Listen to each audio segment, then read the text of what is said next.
Assalamualaikum warahmatullahi wabarakatuh. Bertemu lagi pada perkuliahan penelitian tindakan kelas. Pada kesempatan kali ini kami dari kelompok 11 akan menyampaikan tentang penyusunan laporan penelitian tindakan kelas. Kelompok 11 kami ini terdiri atas Ira Marfu'ah, saya sendiri Muhammad Hafiz Ali, dan Titi Nur Hasanah. Nah, pada pembahasan kali ini ada beberapa topik, yaitu yang pertama adalah pengertian laporan PTK, kemudian yang kedua tujuan penulisan PTK, yang ketiga manfaat laporan PTK, yang keempat sistematika laporan PTK, serta yang kelima tata cara pengecekan laporan. Baik, langsung saja pada pembahasan pertama, yaitu pengertian laporan penelitian tindakan kelas. Penelitian tindakan berasal dari istilah action research yang muncul pada tahun 1940-an sebagai salah satu model penelitian yang berkembang di tempat kerja, di mana peneliti melakukan tugas pekerjaan pokoknya sehari-hari. Kemudian laporan PTK merupakan pernyataan formal tentang hasil penelitian atau hal apa saja yang memerlukan informasi pasti yang dibuat oleh seseorang atau badan yang diperintahkan atau diharuskan untuk melakukan hal tersebut. Ada beberapa jenis laporan, seperti contohnya itu seperti laporan sekolah, laporan hasil praktikum, dan hasil tes laboratorium. Untuk laporan PTK sendiri itu jenis laporannya itu lebih tinggi penyajiannya dari contoh-contoh yang disebutkan sebelumnya. Laporan hasil PTK adalah laporan yang ditulis secara sistematis berdasarkan penelitian tindakan kelas yang dilakukan oleh guru. Tujuan menulis laporannya adalah untuk mencatat, memberitahukan, dan merekomendasikan hasil penelitian. Kemudian tujuan penulisan laporan penelitian tindakan kelas. Pada kali ini yang dipaparkan adalah menurut Nata Wijaya. Menurut beliau, tujuan PTK adalah untuk menanggulangi masalah atau kesulitan dalam bidang pendidikan dan pengajaran yang dihadapi guru dan tenaga pendidikan. Kedua, yaitu untuk memberikan pedoman bagi guru atau administrator pendidikan di sekolah guna memperbaiki dan meningkatkan mutu kinerja atau mengubah sistem kerja agar menjadi lebih baik dan produktif. Yang ketiga, yaitu untuk melaksanakan program latihan, dalam hal ini jabatannya sebagai guru. Kemudian yang keempat ada untuk memasukkan unsur-unsur pembaruan dalam sistem pembelajaran yang sedang berjalan dan sulit untuk ditembus oleh pembaruan pada umumnya. Kemudian yang kelima ada untuk membangun dan meningkatkan mutu komunikasi dan interaksi antara praktisi pendidikan dengan para peneliti akademis. Dan yang terakhir adalah untuk perbaikan suasana keseluruhan sistem atau masyarakat di sekolah. Manfaat laporan penelitian tindakan kelas. Melalui laporan penelitian tindakan kelas, guru akan memperoleh manfaat sebagai berikut. Yang pertama, mendapat pengalaman nyata untuk memperbaiki pembelajaran. Yang kedua, dapat digunakan sebagai bahan masukan untuk inovasi pembelajaran dan mengembangkan kurikulum tingkat kelas. Yang ketiga, dapat digunakan untuk meningkatkan kepekaan atau profesionalisme guru.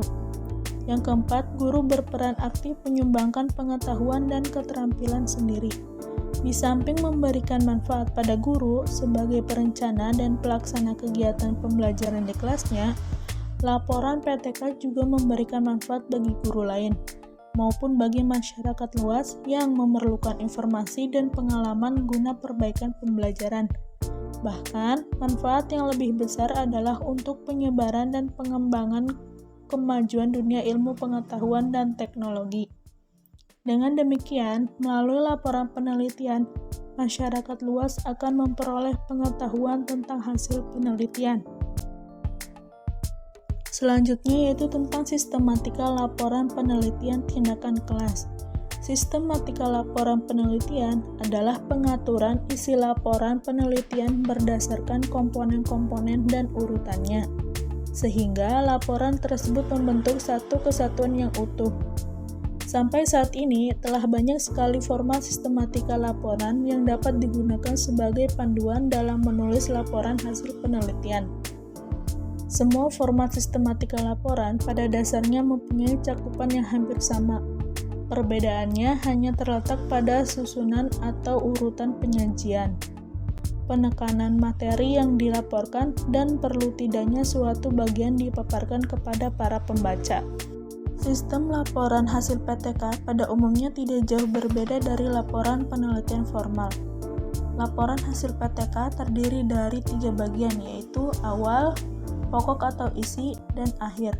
Namun, aspek-aspek yang tercakup dalam masing-masing bagian bisa bervariasi. Hal ini bergantung pada jenis penelitian maupun lembaga penelitian atau lembaga penyandang dana penelitian. Selanjutnya yaitu untuk bagian sistematika laporan penelitian tindakan kelas, terdiri dari bagian awal laporan yang memuat komponen-komponen. Yang pertama itu ada halaman judul. Halaman judul memuat judul penelitian, nama penelitian, lokasi, subjek, waktu atau tahun dilaksanakan penelitian, dan lembaga tempat penelitian bertugas, serta peruntukan apa penelitian itu dilakukan. Selanjutnya itu ada halaman pengesahan. Lembar pengesahan memuat tanda tangan yang menunjuk legalitas laporan penelitian. Selanjutnya ada abstrak. Abstrak menyajikan saripati komponen-komponen penelitian, mulai dari judul, permasalahan, tujuan, prosedur pelaksanaan penelitian, hasil temuan, dan rekomendasi. Selanjutnya ada kata pengantar. Kata pengantar adalah uraian yang mengantarkan para pembaca laporan kepada permasalahan yang diteliti. Yang selanjutnya ada daftar isi yang menyajikan sistematika isi laporan secara lebih rinci disertai halaman untuk setiap bagian, judul bab, dan subbab, sehingga memudahkan para pembaca untuk mencari dan memahaminya. Apabila terdapat gambar dan tabel yang dimuat, maka perlu dicantumkan pula daftar tabel dan daftar gambar. Berikutnya itu ada daftar tabel dan juga daftar gambar, disediakan jika ada. Berikutnya ada daftar lampiran, dibuat pada halaman tersendiri. Apa saja yang dilampirkan ditulis pada daftar lampiran, berisi nomor lampiran, judul lampiran, dan halaman berapa lampiran tersebut dilampirkan. Yang kedua ada bagian pokok atau isi laporan, mencakup komponen-komponen. Yang pertama ada pendahuluan. Pendahuluan terdiri dari latar belakang masalah, rumusan masalah, tujuan masalah, manfaat penelitian, metode penelitian, kajian pustaka, metode penelitian. Yang kedua yaitu ada kajian pustaka. Kajian pustaka terdiri dari kajian teori, kajian teori dan hasil penelitian terdahulu, serta pelaksanaan penelitian, hasil penelitian dan pembahasan, kesimpulan dan saran. Yang terakhir yaitu ada bagian akhir laporan, terdiri atas komponen-komponen daftar pustaka. Daftar pustaka memuat semua sumber tertulis berupa buku, artikel, jurnal, dokumen, dan sumber lain dari internet. Yang terakhir ada lampiran. Lampiran berisi semua dokumen yang digunakan dalam penelitian dan penulisan laporannya. Misal lembar instrumen pedoman observasi, catatan lapangan, foto-foto kegiatan, dan lain-lain. Untuk yang terakhir yaitu ada tata cara pengetikan laporan. Yang pertama, menggunakan kertas ukuran A4. Yang kedua, margin atas 4 cm, bawah 3 cm, kiri 4 cm, kanan 3 cm. Ketiga, ada jarak spasi 1,5 rata kanan kiri. Khusus abstrak, jarak spasi 1 spasi. Yang keempat, ada jenis huruf atau tipe huruf font berupa Times New Roman. Yang kelima, tiap judul bab huruf kapital dan subbab diawali huruf kapital. Begitulah pemaparan tentang penyusunan laporan penelitian tindakan kelas dari kelompok kami. Kurang lebihnya mohon maaf.